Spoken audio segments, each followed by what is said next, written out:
Live now. Okay. Wonderful. Greetings, everyone.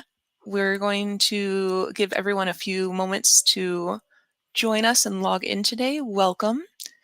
Welcome. We're so excited to have our next session of our webinar series going on today. So welcome as everyone's joining the call. We're going live on all of our social media platforms and here on StreamYard. Welcome everyone as you're joining us. Please feel free to let us know where you're joining us from in the chat today. Give everyone a few seconds to join. And then, all right, let's kick things off. Greetings from Indianapolis, Indiana, and Indiana University, Indianapolis. My name is Leslie Grishin, and I'm one of the Assistant Directors of International Admissions at IU Indianapolis. We are so excited to welcome everyone today to our next webinar session, and we have a wonderful professor and an exciting topic for you all today. As we kick things off, we'll just go over a few housekeeping items. First and foremost, this is going on live today, so we're happy for those of you joining us live on Facebook, LinkedIn, YouTube, Instagram, and here on StreamYard. Please use the chat feature to let us know where you're calling in from, and we'll be happy to hear any questions you have to share to our presenter today later on in the Q&A session. We do want to let you know that we can see the chat, of course, so if you have any questions relating to game design development, we'd love to hear those from you.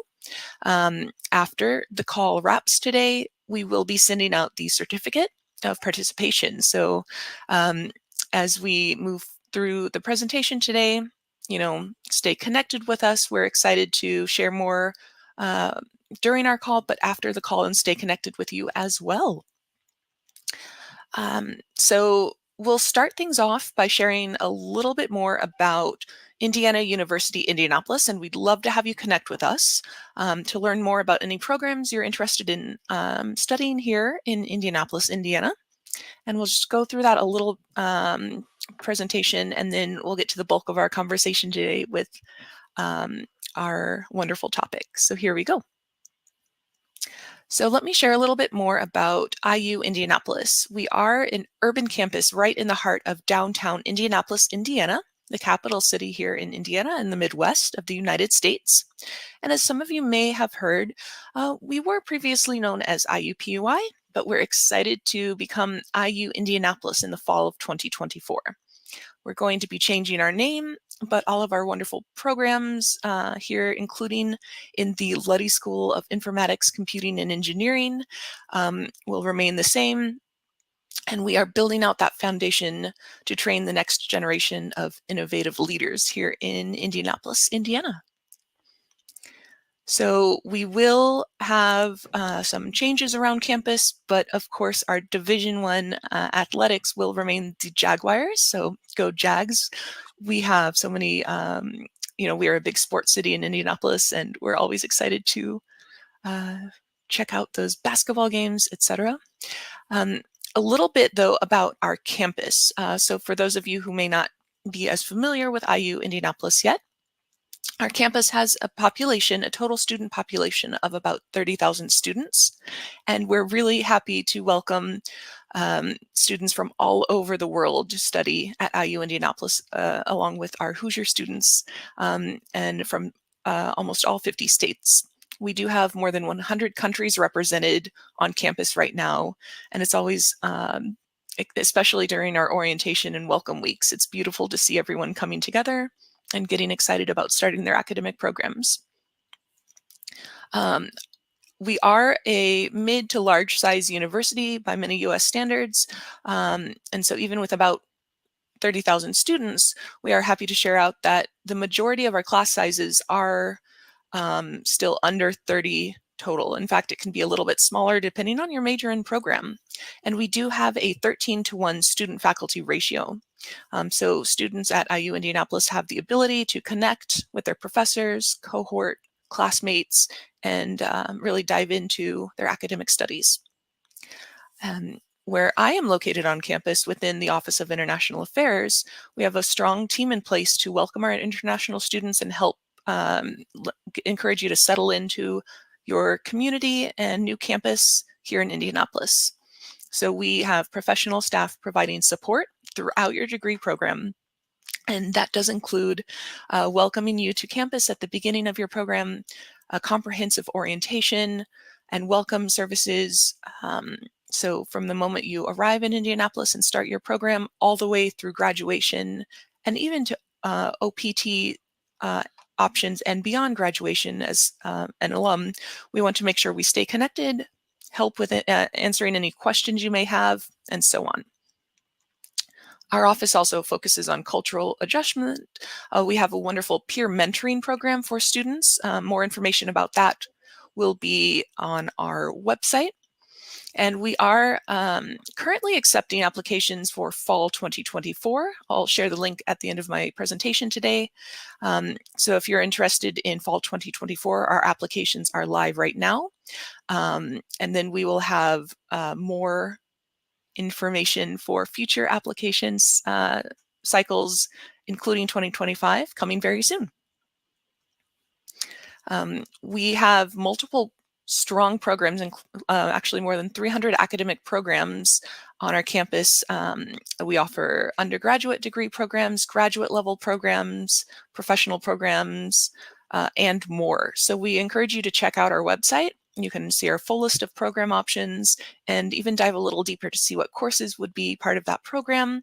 Our website has some wonderful examples, especially from our Luddy students, so you can see what a realistic program and course selection would look like for your area of interest. IU Indianapolis does have top programs focusing on the STEM field, health sciences, the Kelley School of Business, and of course the Luddy School of Informatics, Computing and Engineering. We offer the only dental school in the state of Indiana. We have one of the nation's largest nursing school and largest medical school, right here on our campus. So it's a very active campus here in the heart of downtown.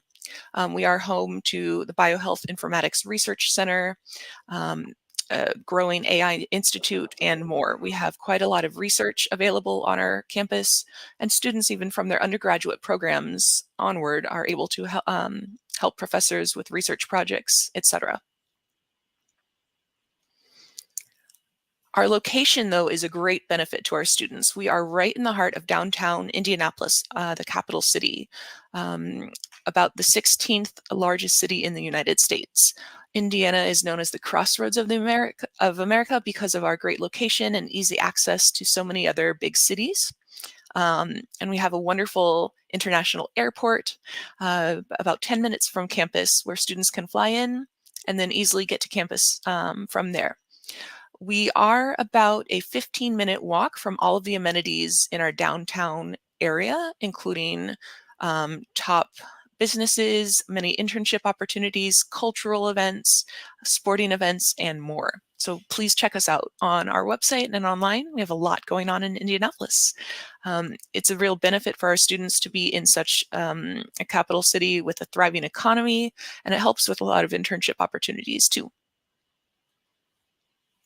So as I mentioned a moment ago, we're a short walk from downtown. You can see in this image how close we are to our downtown skyline. Our students are able to take classes in the morning and then walk to perhaps an internship in the afternoon, get settled in to enjoy big city amenities, as well as top academic programs on campus. So it's a nice combination if you're looking for that urban college experience. We're a big sports city, so of course we have NBA teams, NFL teams here in the city. We are very well known for the Indianapolis 500 every May, that big car race on the west side of the downtown area. And the Indy 11 soccer team actually plays right on campus while their new stadium is being built. As I've mentioned already, we do have a lot of internship opportunities, and it's important for us to help support students along their journey toward their future career path. So students have the option to join a career fair while they're on campus, many big companies will come in and have a chance to meet face-to-face with our students and connect that way. We have a very high job placement rate as well, which is important to consider. Indianapolis is ranked as number 4 in the US for high-tech job growth as well. So again, within a very close proximity to campus, there are a lot of opportunities for our students. We're also really proud of our top 10% ranking worldwide for delivering on Sustainable Development Goals, the SDGs from the United Nations. Here is another shot of campus, and you can see how close we are to downtown from another angle. And then we wanted to include a quote about from one of our students from Malaysia, actually, who was the 2023 Peer Mentor of the Year, and just a little bit about their perspective and experience during their time here at IU Indianapolis. All of this information is, again, going to be available on our website. So we'd encourage you to please check out our website for all of the additional application steps and requirements, what you would need to submit to apply, either through the Common App or directly through our website, the Apply IU portal. We would need your official academic records for undergraduate students, proof of English, but please know that SAT and ACT scores are optional. We would need financial documentation, of course, for your first year of study. And then we're happy to help along the way with any questions you might have. Please know that May 1st is our deadline for the fall 24 semester. So if you're interested in starting your program soon, get connected with us and we'll be happy to help. And here is a QR code, which will take you to our link tree, and we'll be able to connect with you there. If you are joining us again from a previous webinar, please do reach out to iApply, the email on the screen here, and we'll be happy to help with any certificate questions. And with that, I will take my PowerPoint off, and I just want to say thank you for listening to that part of our presentation. And now it is my great pleasure to introduce Professor Matthew Powers, our speaker and presenter today. Matthew is part of the Luddy School of Informatics, Computing and Engineering, and I'm really excited for our topic. He's going to be sharing a lot of great information and examples about game design and development. So with that, I will take a step back. Matthew, over to you, and thank you so much for your time today. All right. Well, thank you, Leslie. Thank you very much. Thanks for having me. A big shout out to Leslie for putting on the presentation and getting you guys all warmed up. So thank you, Leslie. Thank you, Taylor. Thank you, everybody. Hello, world. That was there's a joke. Some of you programmers out there get that. Hopefully everybody gets that. But yeah, good morning, good afternoon, good evening, wherever you guys are. Welcome. Hello and greetings from a bit of a weird, snowy little Indiana here. And yes, my name is Matthew A. Powers. I am a professor, as you can see right down here, in the video game and creature tracks. Yes, those are real things. And I am celebrating my 17th year here. I don't know what happened. I mean, I said it was supposed to be a one-year thing, and then here I am almost 20 years later. I've loved it that much. And yeah, no, I've just been really lucky to be a part of this, living a dream. As you can see around me, I take nerddom, gamedom very seriously. As you see, the various cultural and significant artifacts, as I call them, around me, all the books and games and creatures and whatnot, student-made and handmade and industry-made and whatnot. But yeah, no, I just appreciate Leslie and everybody having me here because I am in the Luddy School in the HAC department in the Media Arts and Science program. And in there we do, oh, good grief. We've got, as you've probably known, AR, VR, websites, 3D programming. And then I've been in charge of video games now for all these years. I also run the comic book classes and the creature and alien design. And we've just done everything we can to grow and make the program bigger and better. And when I started, Leslie, I told you, it was 3 classes. We had 3 classes. We had game 1 and game 1 that went to game 2. And now, boy, good grief, have we grown. We have an entire game central track. We have history of video games to know who came before you. We have a game design prototyping class and paper and psychology class. So you because again, if it doesn't work on the table, it's not going to work on the screen, as we like to say. And then from there, we go into game 1, 2, and 3, where we introduce you into the main engines, Unreal and Unity, which pretty much, and Godot is getting in there a little bit. But Unreal and Unity are pretty much powering all the games out there. So if you like Borderlands, or I'm just the list goes on and on and on. Batman: Arkham Asylum, all this stuff, just about every game. And then of course Unreal is getting into commercials. They have a QR card, for goodness sakes. I mean, they're conquering film, TV. I mean, The Mandalorian. Hopefully some of you guys seen that. That was all filmed with Unreal. You watch the Weather Channel. The Unreal Engine is actually powering all of the rain and tornadoes and things you see around it. So learning the game engine will help you branch off into many a topic and many a possible job.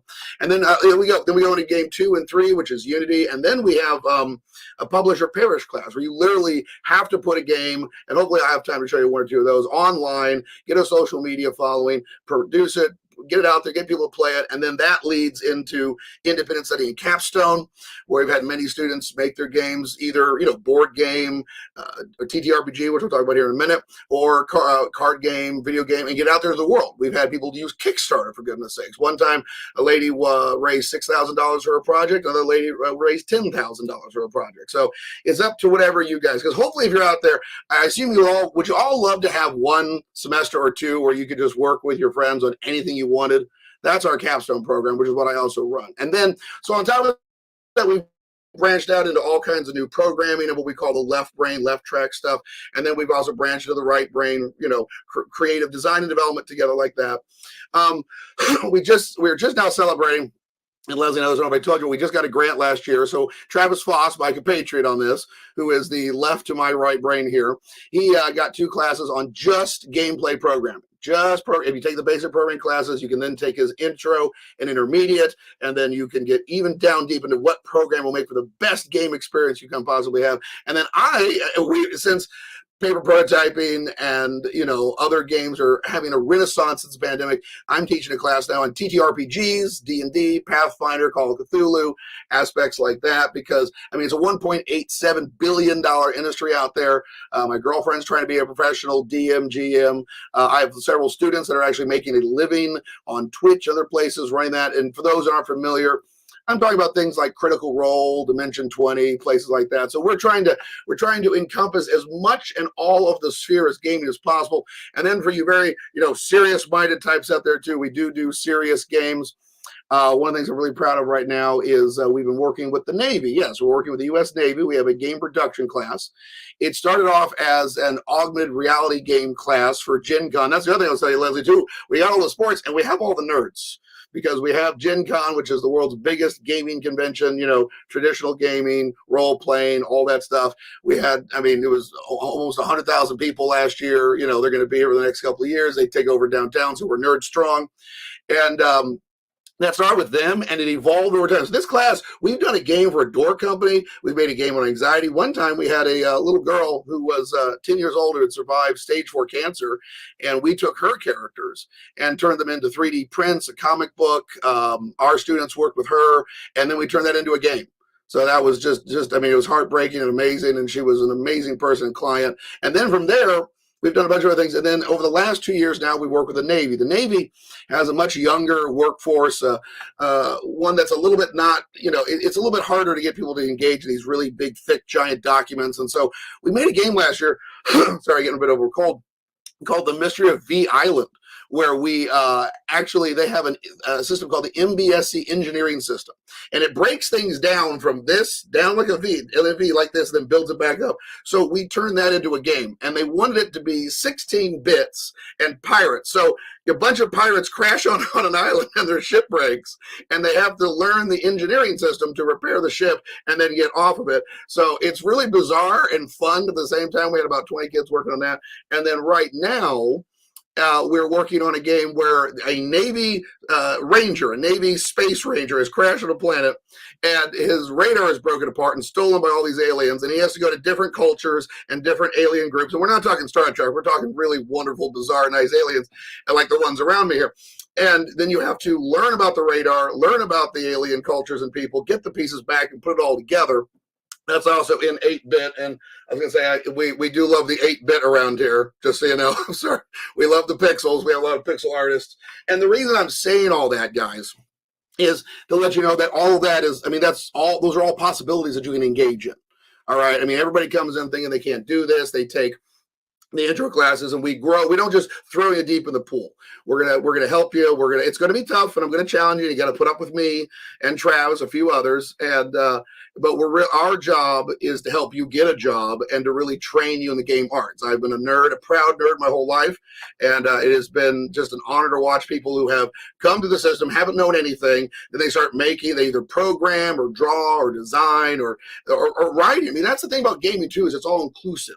All right, people think you just have to, it's not just, I mean, it's programming. We need you guys. We need artists. We need writers. There has to be dialogue and lore and technical. Then there's sound. Sound's always forgotten. We got to have sound and music and sound effects. And then you have social media. You have to be able to get it out there in this giant flood of a world of ours to have it happen. So you got to have people across the board. You have to be as creative with the game as you are with the promotion of it at the same time.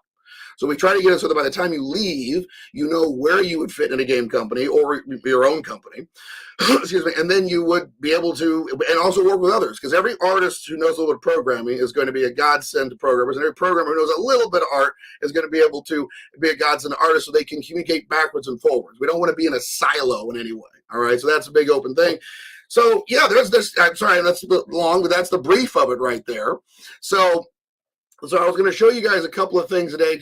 I'm trying to, this is one of the biggest challenges. I normally talk for about 3 hours every day. So talking at this period of time is very small. So Leslie, real quick, just hit present button. I'll share the screen, correct?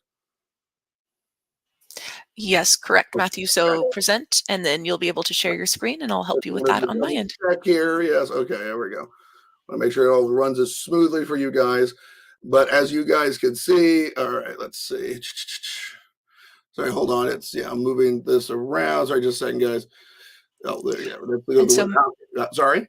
Matthew, while you're pulling that up, just a reminder to everyone on the call today, feel free to drop questions in the chat while we're listening to Matthew's presentation today. He's covered a lot of great content already, so drop your chats in there and we'll have time for a Q&A later on during our call. Well, thank you, Leslie. Appreciate that. Really do. All right. Can you all see my screen here? Can everybody see what's in front of you? Okay, good. And like I said, guys, yeah, like Leslie said, feel free, guys. I'm up 24 hours a day. Feel free to contact me. Let me know what's going on. There's my nerd cred. Hey, there I am from 5th grade. Hope you don't mind me doing that. There's me doing Mega Man 5 in 5th grade.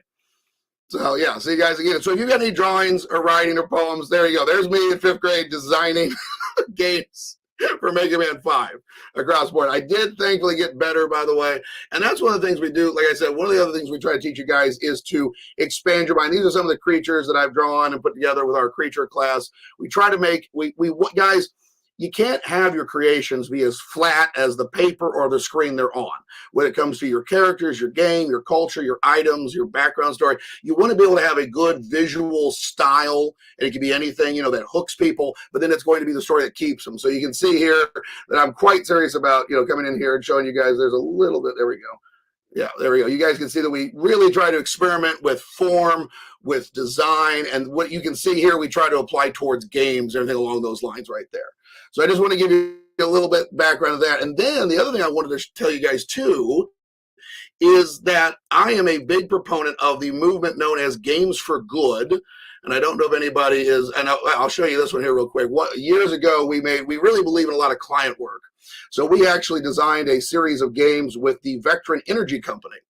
So here we actually did a whole series of games on gas and electrical safety. We had educational pedagogy. We had an entire course that students would take. This was for middle school, a little bit into high school. So you were a giant flaming ball of gas that would fly through the universe and try to save the planets. And this was all directed by Vectron. Here are some of my original alien concepts, and then they got Disney-fied. And then you were an electrical plug, and you had to learn what to do. And then here it is. See, this is what I want for you guys, is be able to make something of your own creation and be able to work with a client and then do what they did here. They showed it in the classroom. I mean, I cannot describe the feeling. I cannot describe the feeling, and hopefully some of you guys know this, of being able to make something original and work with a team of people. And it will be a struggle. I will tell you, behind the curtain, it will be a struggle. But then you see this picture right here. I mean, Leslie, can you believe that? I mean, it's so amazing to me that these kids in this classroom, that's a little bit old now, saw my students' work, our designs, things like that. And then for you guys to go out in the world and do that, I mean, it's just one of the best feelings in the world. You know what I mean? And again, you make your own work and do that, or you do clients' work, you know how to put it together. So let me go off screen for just a second here. But the other thing is, like I said, games can help. Games can do amazing stuff for people. Let me go ahead and bring that up here 1 second. I've got a lot of information. As you can tell, like my history of gaming class goes quite long.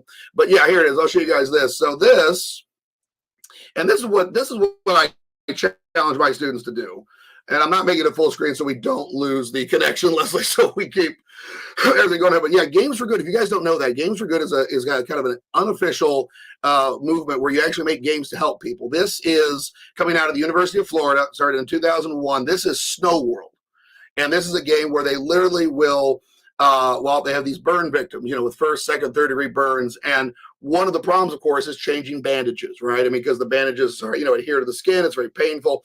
So they have to have a way to distract. So for years, they have found that making this game, which is just silly on the out front, you're fighting a snowman, you're going after mastodons, you're playing with penguins. I mean, it's a brilliant, silly, wonderful, mind distracting game. And they have found, and you can see this is from one of the studies. Here it is with the here is a brain and pain receptors without the VR game, and with it you can see that the pain is nearly almost gone, and there's even like a little bit of pleasure showing up right there. And then guys, games like Tetris. Hopefully you guys have all played this one here. And by the way, if that's too small, would you like it on a building? So the thing is, guys, they've shown that Tetris is really good for PTSD. They've actually prescribed Tetris for people to play 3-4 hours to get over PTSD movements from like personal abuse, like wartime abuse, things like that, which is remarkable. Here's a fun game that they had for a while. This is not so much in style, but they had Typing of the Dead here. Hopefully I can, see, I was afraid I was going to do that. But we have a lot of games here that, there we go. Typing of the Dead. This is a game where you fight zombies by typing directly at them. So that one didn't, and that's okay. I mean, you guys, like I tell my students, I want you to fail like 10 times in my classes so then you don't fail that hard out in the real world. We are a batter's box for you guys to do all this weird, bizarre stuff. And then, sorry, my voice is cracking. I guess I'm hitting puberty here in my 40s. But the point is that, guys, this is a time to experiment, fail, get back up, get that resilience. Because like in a video game, what happens? Literally, you have 3 lives. So you start over, you eventually win the game. Last thing I'll tell you here about Games for Good is this, Leslie and everybody, I don't know if you guys know this, but this is Fold It. This is an MMORPG. And what's amazing about it is, guys, is that, and I skipped ahead just a little bit here, is that, sorry, I went up there, is that Fold It is a protein folding game, all right? It's a game where literally you come in here and you fold proteins. And they got really famous several years ago when there was a bunch of scientists and doctors working on a protein for, I believe, an AIDS vaccine. And no, they did not make the AIDS vaccine, but they did make some progress. They've been working on folding this protein for like 10 years. And the scientists were stumped and the computers were stumped. And so they put this online. And I don't know, for the home audience, I'm going to give it a second. 60,000 people signed up to fold this protein. And they said, now remember, it was 10 years. They hadn't solved it. And they solved it in, I don't know if anybody take a guess. Leslie, I don't know if you want to take a guess. I don't know. What is okay? 10 years versus 60,000 people. Anybody want to take a guess? No? We talking weeks, months, years? What are we talking? Anybody? I know, I'm asking for, I don't know who I'm talking to. I'm asking for participation from random people, but no, okay, well, just put that number. Oh, Leslie, you got one? Leslie, I'm here. What do you think? I'll throw out the number 32. Oh, okay. I like how you left that just 32 minutes, seconds, days, weeks, whatever. Yeah, no. Well, take away the 2, add a week, and you got 3 weeks. They solved it in 3 weeks. And I know everybody is really hyped up about AI and all this stuff like that, but I'm sorry. Now AI to me is a great, wonderful thing. It needs to be used as a tool, not as a crutch, because there's always going to be a need for that human ingenuity, human imagination, human creation and subtlety. And you just never know what we're going to do. We are wonderful, bizarre little mutations, and we're not our own, we're not these set algorithms, so we will be able to move and duck and dive and move unlike other programs out there, no matter what they say. So anyway, with that being 8 o'clock here, guys, let me get a drink here. So I just wanted to give you kind of a background of who I am, what I'm doing, what I'm very passionate for. I don't know, have I come off passionate or not? I know I come off rather boring, right? No, I'm sorry. Matthew, I also dropped the link to Gen Con in the chat so folks can know that that happens right here in Indianapolis. Oh, well, thank you. That's why we have the wonderfully talented Leslie. Thank you, Leslie. Appreciate it, because I go to that every year. We have guest speakers. We have alumni there. We've actually met some of the like the CEO of Mayfair, Larry Rosnine, not to name drop, but it's just an open community. Peter Atkinson, the guy that started Magic the Gathering, runs it. They're just Gen Con. They're just great people, and we went on a great time, a great game with them, and just seriously, it's wonderful to be around 50 to 100,000 nerds and gamers and people in cosplay and all this stuff. And obviously, I dress up. I mean, that's what I wear every day. Can you imagine what I wear there? But no, thank you, Leslie. God love you. So anyway, so the thing is I'm going to show you guys is this. And again, like I told Leslie and everybody, I'm a big proponent of, open textbooks and open work. So yay, look, I got anime gifts even in the documentation. So if you guys would like some notes or some stuff, feel free to email Leslie or me or whoever we need to, and I'll send you notes and stuff like that, because what you see in front of you, ladies and gentlemen, is Unreal 5. Which is the current incarnation of the engine. But by the way, it's Unreal 5. It's Unreal 5.2, not 0.3, because you never go with the newest one, so they can work out the bugs. But no, like my students, I believe in giving them as much information as possible, getting them into the engine, and then also they are expected to experiment, work on their own thing. I don't want them to be automatrons. That's literally in my syllabus. Do not be an automatron. Learn this stuff and then be creative with it. So if you'll allow me here, like I said, so everything you see, pardon me, in this test level is all backed up with, the reason, the rhyme, the programming, all the aspects, all the coordinates, here's that, by the way, you'll love this. This is gravity in Unreal. It's negative 980 units. And the reason we have this because all my super nerds wanted there to be so we actually have the calculation of why it is that way in the real world, why it translates to game data, and why it works in a game. You see, and then of course you can turn off gravity if you want and have a good time. So real quick, I was going to show you guys this. Hopefully this will hold. Let me go ahead and move some stuff out of the way there for you guys real quick. My computer, by the way, is waking up. It's a night owl like myself. So pardon me as I do this right here. So this is what we call a scratch level, or a level that is just one for fun experimentation, and later on students will then apply this to a full game. What you see here, guys, is behind the engine. This right here is the engine interface. We basically just got your main tools here.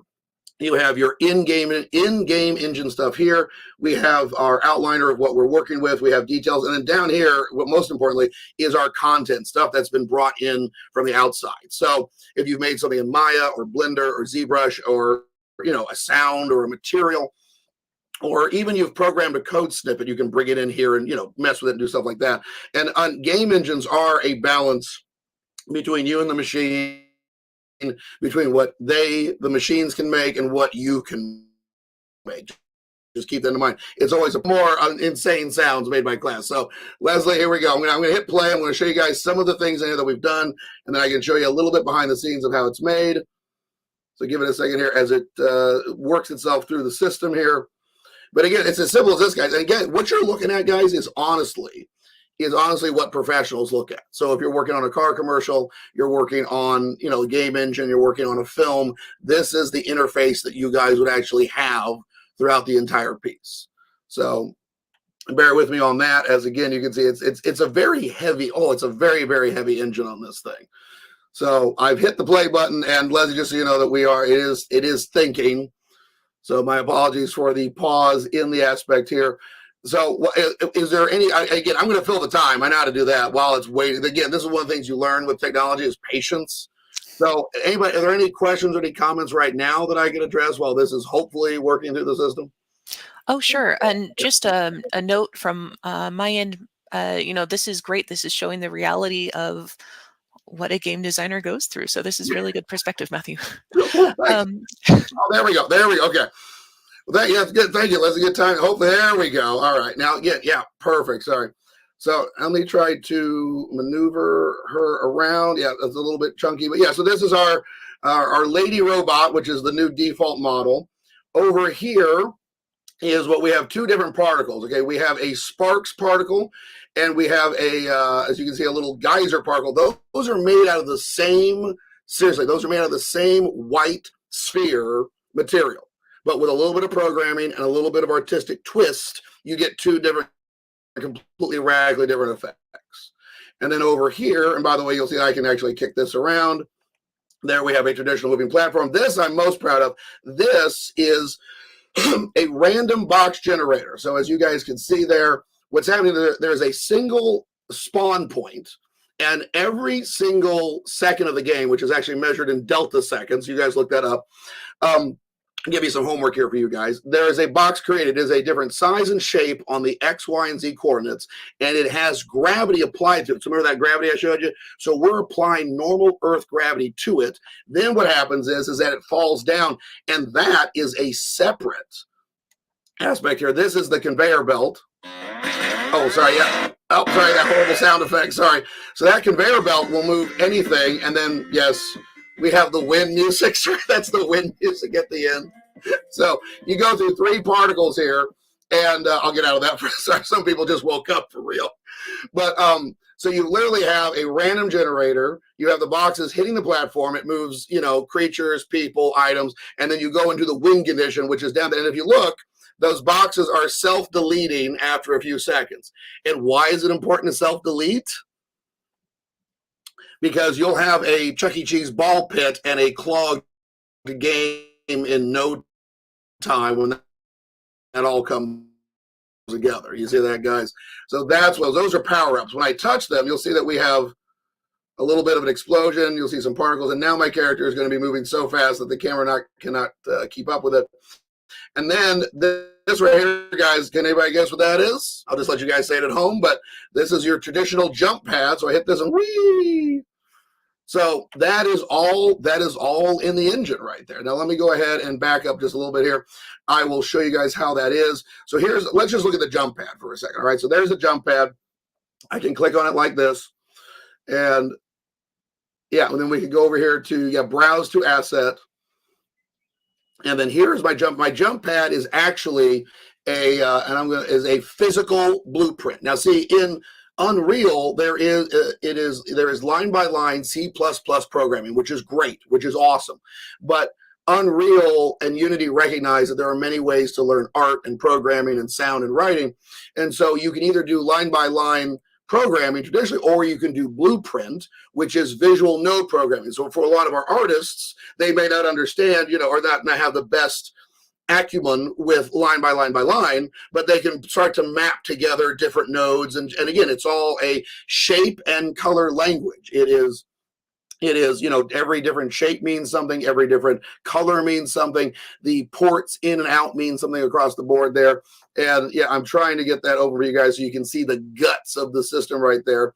So is what that means. And I did bring, let's see if I can bring this up for you guys here. This, if you want to see, I'll move this over while we're waiting, is that this is blueprint right here. See, that is blueprint programming. So you can literally, it is the same. And what a lot of people do is that to learn programming, they will switch from line by line to visual, line by line to visual, back and forth. And some of this looks a mess, yes, but you can see here, quick start guide, that red means it's an event. Like that is the car battery. It connects to a little bit of math. It's looking to see where the player is. It casts an ability. Oh, well, there it is. That's like the jump pad, honestly, yeah, see? So basically, when we begin overlapping something, the character is a launch, and then it launches the character.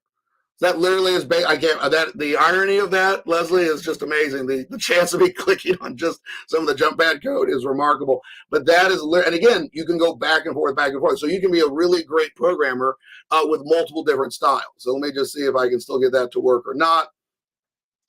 But, yeah, just waiting for that to do its thing here. We got about 5 minutes or so. Hopefully that'll pop in. Leslie, anything else we got going on here?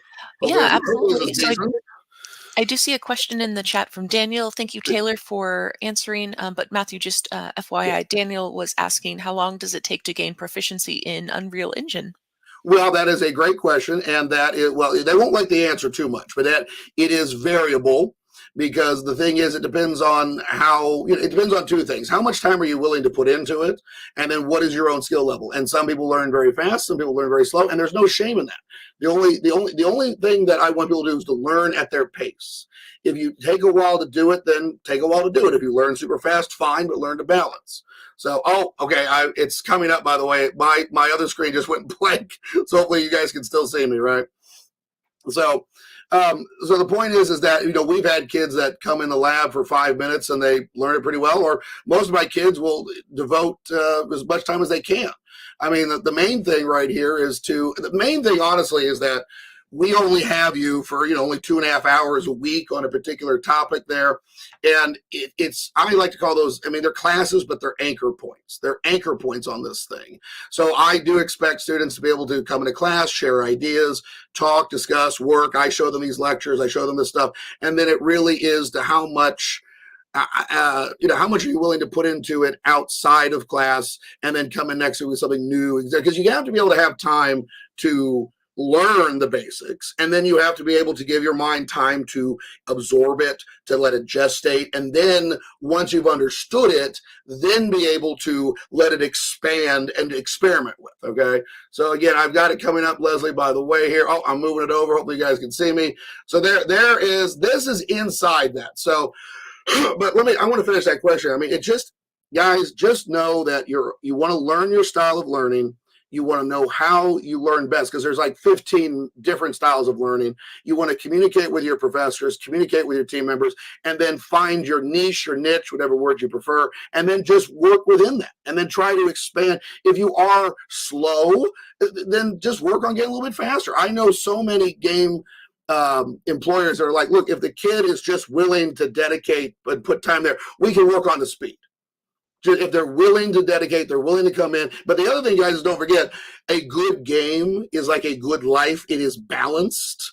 So one of the big things we practice here with my holistic teaching is that you want to have a balanced life. You don't want to work on something until you pass out. You want to have have a really good work balance. You want to have a work-life balance. I know that's kind of a bizarre thing to say, or a cliche thing to say, but I want you guys to be able to go.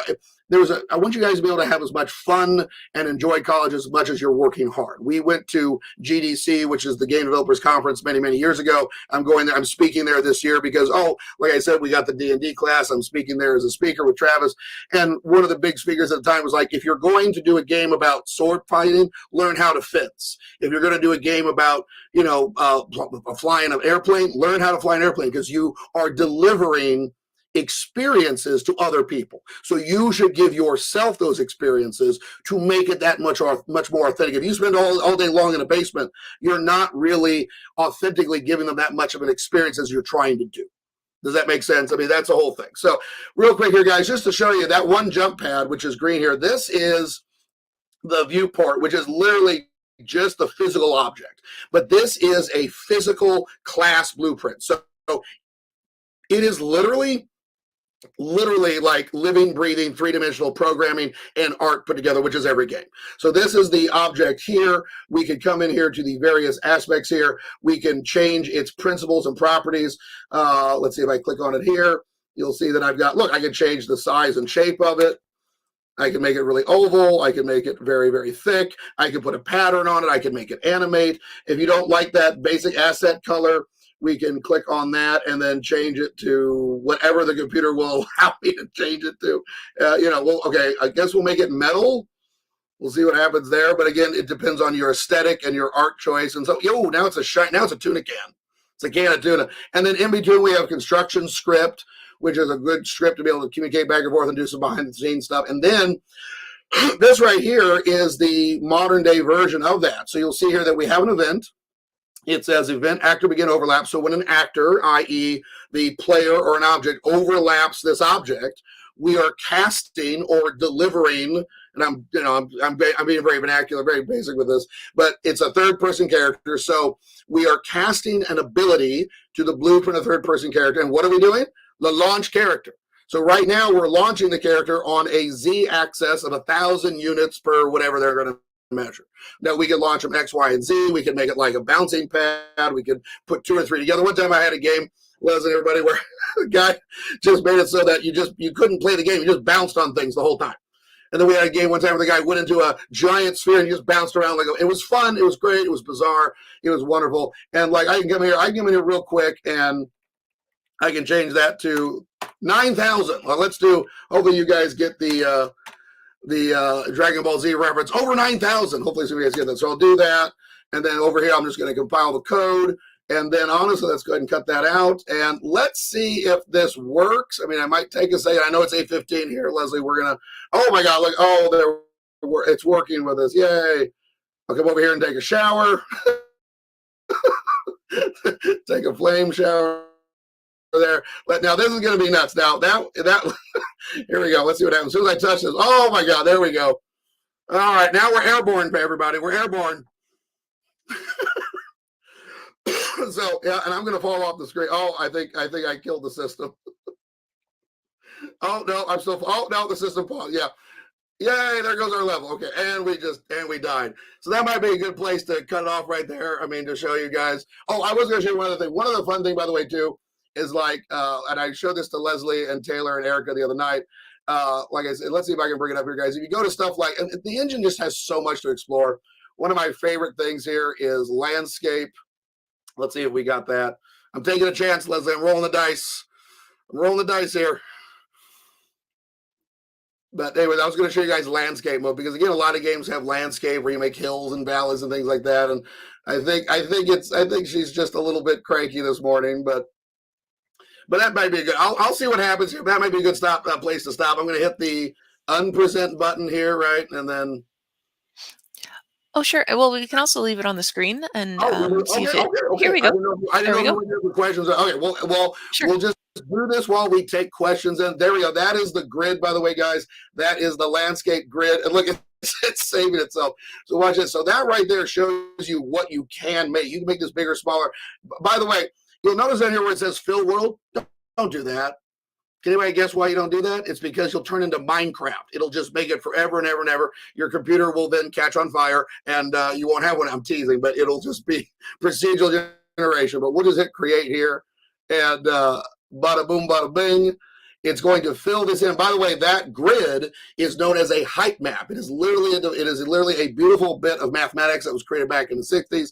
And each one of those points then blends together here with a skin, which you can apply grass, snow, fire, whatever, rocks, gravel, cobblestones. And then if you guys can see this is actually my landscape brush. And what happens is if you see that point in the middle, that set of crosshairs is going to grab those individual points. And when I apply the pressure, which is over there on the left-hand side, which is over here, which is at 30%, it will then pull it up, push it down. And then you'll see we have two rings. We have a ring of 100%, and then we have a ring of a fall off to create the natural organic aspect of it. And then if you look up here, guys, you'll see that we have erase, smooth, flatten. We have erosion by the sun, and we have erosion by the rain.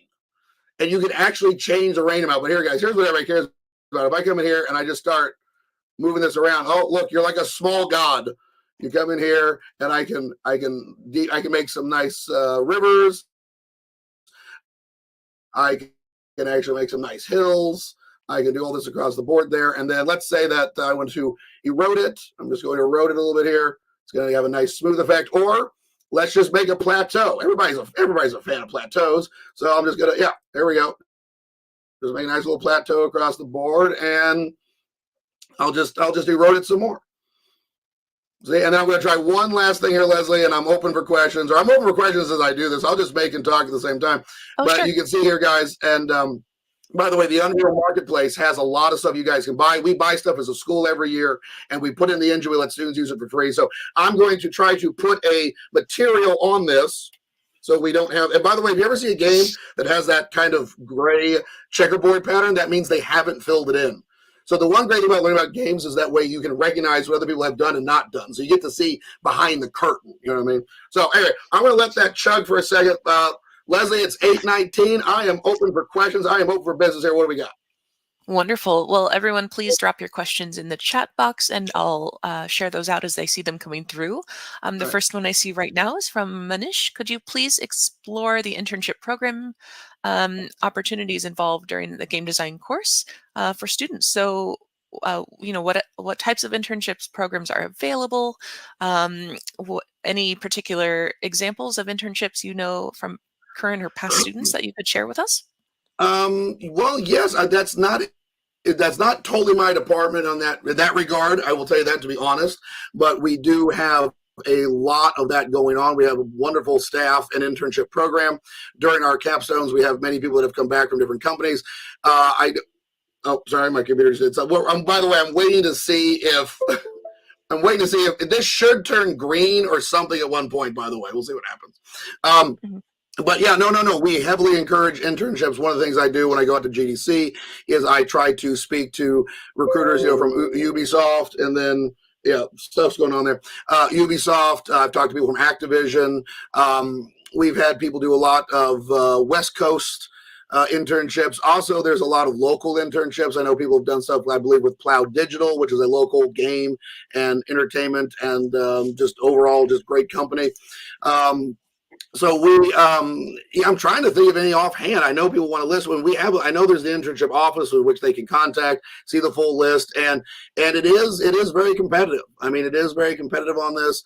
So that's why I try to tell people to make your games as fun. And that's the other thing too. People want to see not just good games. They want them to be fun. They can be a little rustic and raw, but they got to be fun. And the internship season start January, February. So we're going to be going into it right there. So I wish I had more exact data, but again, I just train everybody. Then I send them off to internship, and Taylor would probably know more than that. And the office would know more than that. Other people would point to that, but we do have a very healthy program. People get out there, come back, share their experiences, and use it as a nice stepping stone to the next level. Excellent. And anyone on the call today, definitely reach out, connect with IUpply at iupui.edu and the Luddy School of Informatics, Computing and Engineering, and we'll be glad to share more details. Lots of questions coming in. Thanks, everyone. So I see a question here. What are the prospects of doing game design as a freelancer, and maybe some thoughts as well about career opportunities for students? Well, that is one of the big areas we explore. Now, that one I'm all over because their video game jobs are so competitive that one of the things that I tell students right off the bat is that you're probably not going to get a job at a big, like Nintendo or something, right? So what you need to do is start your own grassroots, fandom. You need to work with your own games, your own stuff, etc. And again, one of the examples I show, and I'm going to look it up here. I'm trying to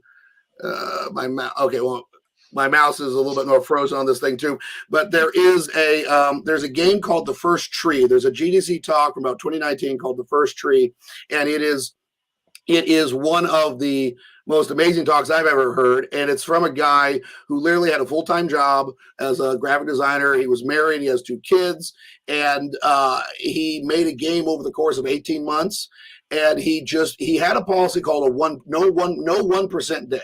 So what that meant was every day he did at least 1% of the game. So he would do a little bit of the coding, of the modeling, of the sound, of the art, of this, and then the social media. And so when the game came out, he had been doing such a really good job with getting onto Reddit and Twitch and other places with his memes and with his information and his talk sessions that people were really behind him. So they really felt they were a part of this game creation. They saw him go up and down, and they saw him, with his triumphs and his failures and his middle grounds and stuff like that. And then when the game came out, it really just shot to the top of the charts of like Twitch and Steam and all these other places. And then it was so popular with the indie market that it's now available on like Nintendo and Xbox and Sony PlayStation. And I'm just saying, and again, big companies are looking for people to come in with, say, 2 or 3 or 4 like little mini games that they've made that are out there that aren't making millions of dollars, but they do have a fan base. They do have, some people know them. They have a website. They have an active community. One of our students, Oliver Cooksey, made a game and it's just a little platform. It's like a little Mario site. I mean, it's brilliant. It's gorgeous, wonderful, but it's not like some big game like Skyrim or Baldur's Gate 3. But it's this wonderful little pixel-based side scroller that's on Nintendo Store for $8. And that's the thing. So as you're in school, and put up anything, put up whatever games you make in class, whatever games you make with friends. We have a lot of people that join a lot of student groups, and just put up whatever you make and see what happens. That's the thing. You got to show people you're making it. Excellent. So I see a question in the chat from Ivy, and how do I input my details for the set? Sorry, details for the set. Yes. So that's Ivy. If you're on the call still, if you want to share a little bit more about your question, I can take. That sounds like a programming. It sounds like the first thing that comes to mind is like a set or a get variable. That sounds like it was maybe programming. I'd have to look at more what they're doing to answer that, because that's very broad. All right, Ivy, we'd love to have you connect with us. Reach out by email, and we can follow up. Matthew, could you tell us a little bit more about the classes you're teaching this semester? You mentioned them earlier, and they sounded fun. Yeah, right now on Mondays from 3 to 5:40, we're doing the game production class with the Navy, where we have about 15 students who are bringing to life that Ranger game. And then on Tuesdays, I am teaching the creature and alien design class, which is unorthodox but highly popular. It is a class that you have to apply for because I keep the numbers down. We had over 50 applications. I took 30, which is our biggest class ever. And in that class, you choose to do 2D, 3D, storytelling, or sound. And we have 3 different levels. It's a community class where you have rank 1, 2, and 3. And we do hybrid, we do science, evolution, gaming, cryptids, ecosystems. We do all this stuff. And then students are required to, within their strength, produce creatures and aliens within this, and with a culture, without a culture, at different levels of intelligence, different stuff like that, and then to present it to the class and try to apply it towards games and things like that. And then on Wednesday nights, I'm doing the history of video games, the spring edition, which, again, not to name drop, I was really excited years ago. One of my students, Brett, it's coming back to life, Brandon Brungard, he was one of my students, and he went on. I don't know if you guys know the Vlog Brothers, but they have Tom and Hank Green and all that stuff. They have a thing called Crash Course on YouTube. So basically, they took my class and made it into a YouTube series. So when people say, "What am I studying for the test?" I'm like, just go to YouTube and watch that. So again, you never know what's going to happen. So here I am teaching history of games. And we go all the way from ancient games like, Mancala and ancient stuff from thousands of years ago, up through chess, and then up through the 1950s, and then the Odyssey and Atari and Nintendo and all that stuff.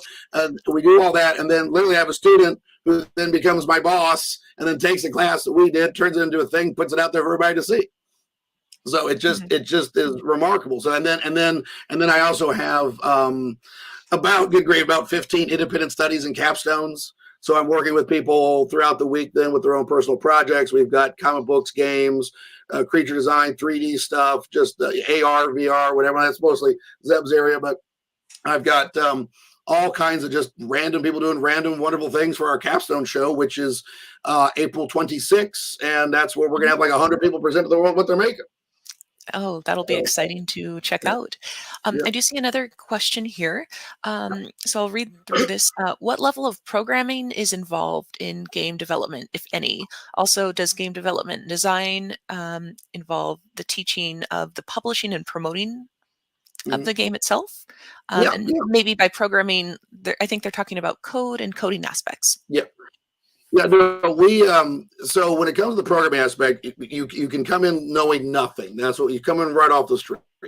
So the way that we've structured the program all these years is that it's for anybody. If you don't know anything, we start you off. So we have basic programming classes that you would take through Todd and Travis and Carrie. They would get you into the intro programming aspects, and then they would work you through multiple systems, Java, C++, all these things. And then we start applying those to the game engines. And like I said, Travis we have an entire programming web track, which you can take.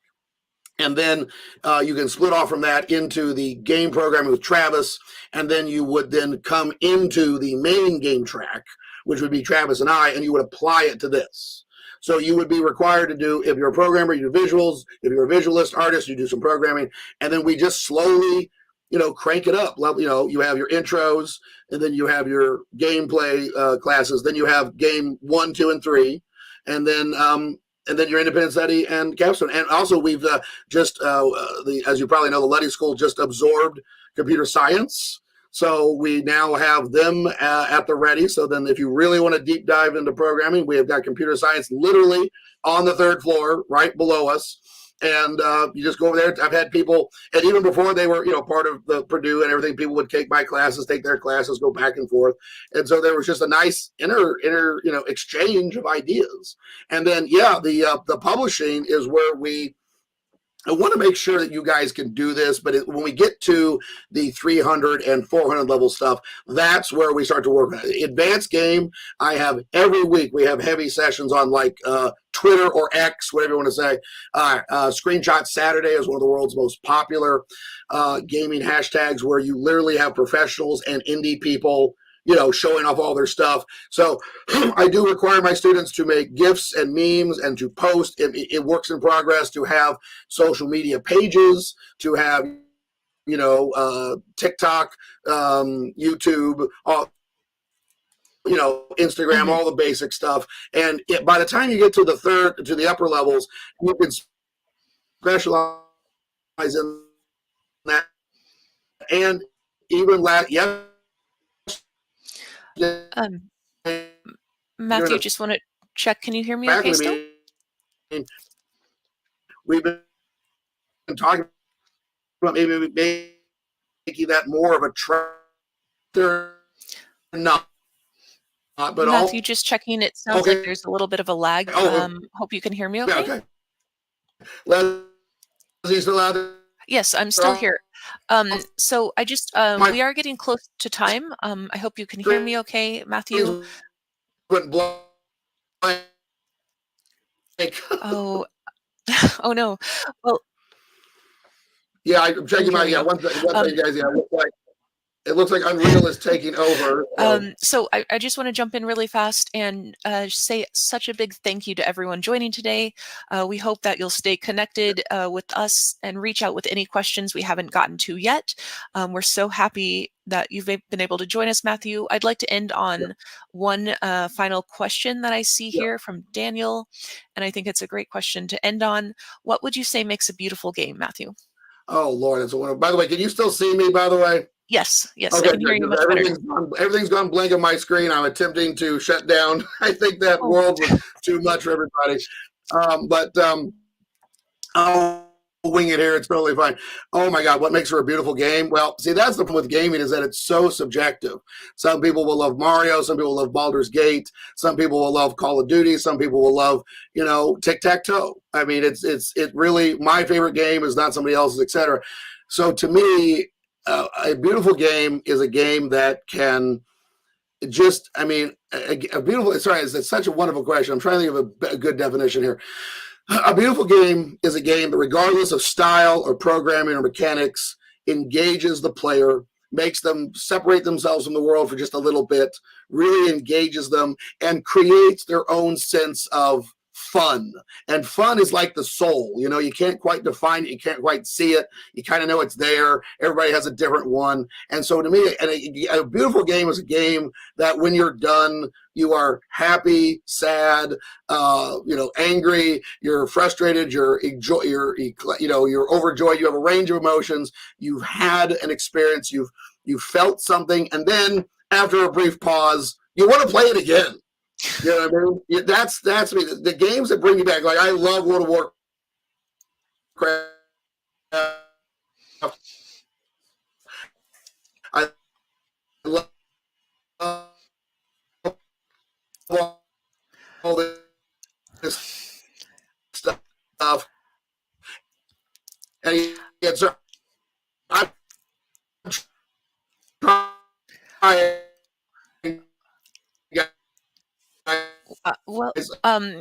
Matthew, I'm so sorry. It sounds like there's a little bit of a technical. Take it over, so my apologies.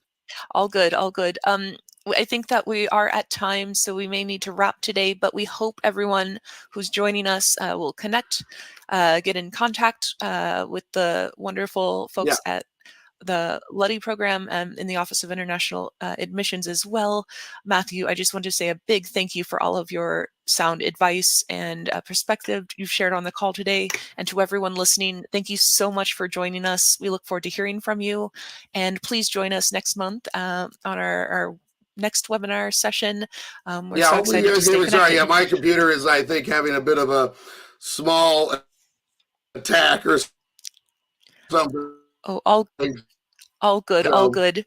Um, please feel free to, folks on the call, watch the recording later on all of our social media platforms. Thank you so much for joining us today, and we hope you have a wonderful weekend ahead. All the best to you all. yeah, thank you guys. If you can hear me, thank you all very much. I really appreciate it.